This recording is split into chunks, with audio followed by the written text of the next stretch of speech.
craft fresh brew. Spreading joy is what we do. From bean to cup, that is how we brew it up. The United States may have its various regional fast foods, but Canada has always had one unifying business: Tim Hortons. This simple donut and coffee shop, which has since its inception expanded into an international business empire, still holds its roots in the country from which it came. Tim Hortons has been around for less time than places like McDonald's, and yet they have become so ingrained in the life of the average Canadian that it seems like they've always been there, dependably doling out donuts and coffee. These are the top 10 untold truths of Tim Hortons. This is so good. Let me show you why. Tim Horton was a hockey player. Henri Richard gets a ride to the boards from Horton. Tim Hortons, as anyone will tell you, has always been a purely Canadian tradition. Despite the fact that the chain has spread out around the world, more on that later, it remains a staple of the Canadian identity. People in Canada might know where the name came from, but other people in other countries might just be wondering, who is this Tim Horton, and why was he so fond of coffee and donuts? Coffee and donuts! Oh my God. Sorry I'm late, guys. The line for this was just insane. Well, we're here to tell you that Tim Horton's job only adds to the overall Canadian vibe of this famous coffee shop. He was a hockey player. Tim Horton was a professional hockey player in the NHL who is best known for his time on the Toronto Maple Leafs, the team on which he spent 20 years as a player. Late in his career, he was signed by the Buffalo Sabres. He was given a car as a signing incentive to stay on the team, and it was this car in which Tim Horton would crash and lose his life on the QEW just outside of St. Catharines, Ontario. My God, he's got the voice of an angel. It's breathtaking. Tim Horton is remembered as more than just a coffee and donut shop founder. He was named one of the 100 greatest players in NHL history and remains one of the most recognizable names in Canadian history for both his business ventures and his time playing in the NHL. A damn fine cup of coffee. I've had I can't tell you how many cups of coffee in my life, and this is one of the best. Loving the Tims craze so far? If you're here for the first time, then show us some love too by hitting that subscribe button and ringing that bell to join our notification squad. Tim Hortons used to sell burgers. Welcome, Tim Hortons. Can I take your order, please? A large double double and a crispy chicken jalapeno burger. When most people think about Tim Hortons these days, they probably think, well, that's the place to go and get a coffee or a donut or a muffin. Of course, the chain has expanded its menu quite a bit from the old days, and now it serves its own breakfast, soups, sandwiches, potato wedges, and other typical fast food items. However, the one thing they don't sell is what they started out serving, and that's burgers. That's right, when Tim Horton and Jim Charade founded their first restaurant venture, Horton was more interested in selling burgers than slinging coffee and donuts. The two formed a company called Tim and Jim Limited and opened their very first burger joint in North Bay, Ontario. It was simply called Tim Horton Char-Broiled Hamburgers, and although it didn't last very long or continue to be the Tim Hortons business model, it is considered by some to be the first Tim Hortons ever opened. This was a big deal to people who lived in Hamilton, Ontario, where the first real Tim Hortons opened in 1964. It has always been a point of pride in Hamilton that it is the place where Tim Hortons was born. So beautiful. However, since North Bay has begun to dispute that fact, there has been a very big but polite disagreement over who had the first real Tim Hortons. I'll tell you another thing, the beer sucks. Tim Hortons' Roll Up the Rim was not so great. Did we win? Yeah, we won. That's awesome. We won. There comes a time every year in Canada where Tim Hortons introduces a contest, one that gets everyone coming in through their doors and buying coffee in droves. This magical time of year is called Roll Up the Rim, and though winning one of the grand prizes, which include televisions, prepaid Visa cards, and cars, is fairly rare, there's always the chance that you could win a free coffee or donut, so it's not so bad either way. Of course, most of the time you just end up getting the dreaded Please Play Again cup, taunting you with its suggestion of buying another coffee just to see if maybe this time you'll get the RAV4. Of course, even having a slim chance of winning a car is better than not having a chance at all. Fat chance. I have a chance. And it's fat. That's what it would have been like in the early days of Roll Up the Rim, where the grand prize was, wait for it, A pack of Timbits. Yeah, so not really all that exciting. Obviously, things got a little bit better over time, but back in the day, winning those Timbits might have also been really exciting. What do we know? Even winning a pack of Timbits today would be pretty cool, considering how often your cup is just a loser that gets tossed away. As a bonus fact, sometimes people forget to roll up their rim and end up throwing away a winning cup. This has even led to some legal challenges in Canada. Get out of the truck, man! Are you nuts? Hey, you gotta be in here somewhere. The missing apostrophe in Hortons was due to language laws. We're from America. We don't speak French. By the way, we're not making a mistake about how to spell Tim Hortons. Where's the apostrophe, you might be asking? The lack of an apostrophe has to do with some historic laws in Canada. It's definitely not a mistake that everyone missed early on and decided not to fix. The lack of a possessive apostrophe comes from a little dispute that took place in Quebec. See, Quebec is a Canadian province where French is the predominant language. It's the main reason why everything in Canada has to be in both English and French no matter where you are. The Parti Québécois passed Bill 101 in 1977, making French the official language of Quebec. This made it difficult for businesses to advertise in English, meaning all signage had to be predominantly in French. The business was actually originally called Tim Hortons with the apostrophe, but it was removed so that the company would not have to rebrand themselves in a different province. Without the anglicizing apostrophe, the name Tim Hortons technically did not break any language laws. It might just grate on some grammar enthusiasts out there.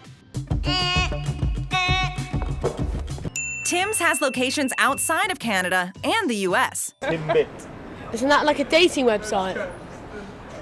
That's Tinder.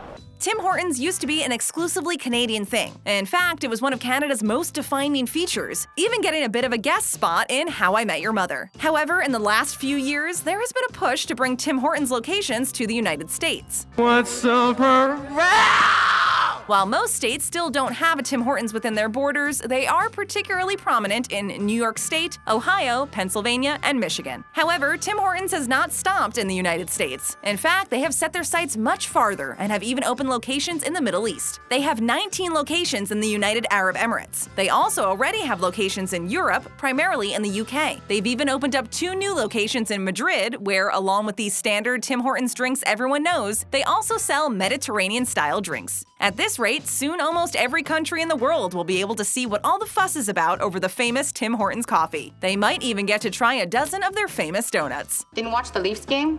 No please or thank you for the coffee? You sure don't seem like a Canadian. Tim Hortons made Canada the biggest donut-consuming country. They're huge, with crazy toppings. Americans may think they love their donuts, what with their Krispy Kremes and their Dunkin' Donuts, but the truth is that they don't even touch Canada when it comes to donut consumption. Canada is the leading consumer of donuts in the entire world, and Tim Hortons might be to thank, or blame, depending on where you stand on fried dough. After all, there is a Tim Hortons pretty much anywhere you go in Canada, and they always have donuts ready to go as soon as you walk in. Donuts have become a huge part of Canadian culture, particularly when it comes to food. Sure, there's maple syrup and poutine and beaver tails, but donuts are also just a huge part of what makes being a Canadian so special. After all, donuts are the perfect snack for almost any large gathering, and getting a dozen of them from Tim Hortons is pretty easy. They please everyone, and there are rarely any leftovers since every donut from Tim Hortons is so tasty. On top of the regular donuts, there are also the Timbits, which are like Dunkin's Munchkins, which keep the count up even higher. So there you have it. Americans might be thinking that this information is wrong, but it is the truth. Canadians eat way more donuts than anybody. Well, Americans might think, we must at least be second in the world when it comes to donut consumption. That is also not true. Canada may come first, but the country that is a close second? Japan. I'm not sure what you mean. Let me explain. Tom. Timbits were invented 42 years ago. Timbits, Timbits, Timbits, honey crust, Boston creams. In the United States, the middle part that gets cut out of the dough is also thrown in the fryer and called a donut hole. Well, that's cute, but Canadians know the truth. Those little balls of dough are Timbits. They have never been anything else but Timbits in Canada, and they will be Timbits for the rest of time. It's taken me all these years to realize that laws of time are mine. I thought he would obey me! No one really knows who is making donut holes first, but one thing is for sure. For Canadians, Timbits are almost as important as the donuts themselves. After all, when you're going on a long car ride and you need some donuts but have to keep your hands on the wheel, Timbits are there for you. The small square box fits perfectly on the center console of any car. Shut the front door. And can be easily passed around so everyone can get one. Timbits originally started out as the middle of the donut being thrown in the frying oil so nothing was wasted, but over time they became their own thing. There are so many different flavors of Timbit that it would be impossible to go through all of them. Needless to say, everybody has a favorite, and the folks there definitely won't mind if you ask for 20 of the same kind, chocolate being the most popular one. Tim Hortons also sponsors Pee Wee hockey leagues and uses the word Timbits as a name to denote the small hockey players who might grow up to be the next Sidney Crosby. Hey, sick dangle, Gary from Belleville. Can I have your autograph? The Tim Hortons Double Double is now in the dictionary. If you want twice the cream and twice the sugar, you say double double. You got that? When people talk about Tim Hortons, it's almost impossible not to mention grabbing a double-double. Of course, to the folks out on the West Coast, this will seem very strange. After all, to them, a double-double is a double cheeseburger with 2 slices of cheese at In-N-Out. In Canada, though, double-double refers to getting a coffee with 2 creams and 2 sugars. It originated as a way to order coffee at Tim Hortons, but it has since spread out to other businesses who recognize what people are asking for when they order a double-double from them. The term has become so entwined in Canadian culture that it even got the most prestigious of honors, being added to the Canadian Oxford Dictionary. For those of you who grew up in the digital age, a dictionary was a big book that had pages upon pages of words and their definitions. What's that? Yeah, what's that? No. Yes. Tim Hortons is the #1 fast food chain in Canada. Tim's has been part of what makes Canada, Canada. Canada has plenty of fast food to choose from, almost as much as the United States, in fact. Sure, Canadians won't ever really know the joy of In-N-Out or Shake Shack, or some of the other famous fast food places like Hardee's or Jack in the Box, but there's plenty to choose from. So it might not be a surprise to learn that Tim Hortons is still the #1 fast food chain in Canada. That's not entirely surprising. The chain is ubiquitous. Remember all those jokes in the early 2000s about how there was a Starbucks on every corner in the United States? Canada was already like that, but with Tim Hortons. Sometimes you could drive through an intersection where there was one on every corner. We're not kidding. Why so serious?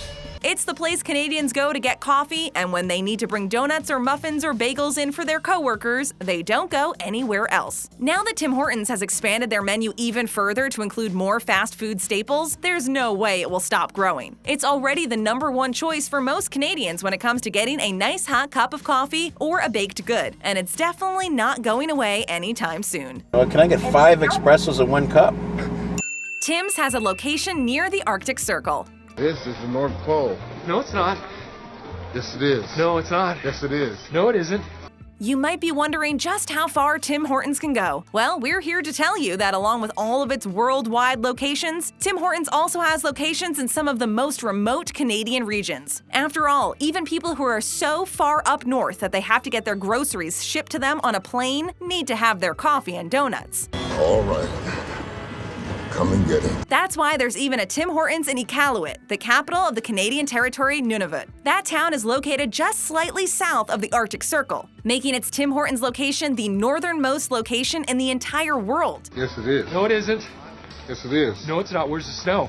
It can get pretty cold up there, so clearly the coffee needs to be as hot as possible. Nunavut is the youngest of all the Canadian provinces and territories, having officially come into existence in 1999. It just goes to show that really, no matter where you are in Canada, you can find your way to a Tim Hortons and get that double-double you've been craving. Except this little going-away present. We've got more than coffee and donuts on our menu, so stick around and click on another one of our great videos. And to find out how to become an official Babble Topper, click on the join link in the description below.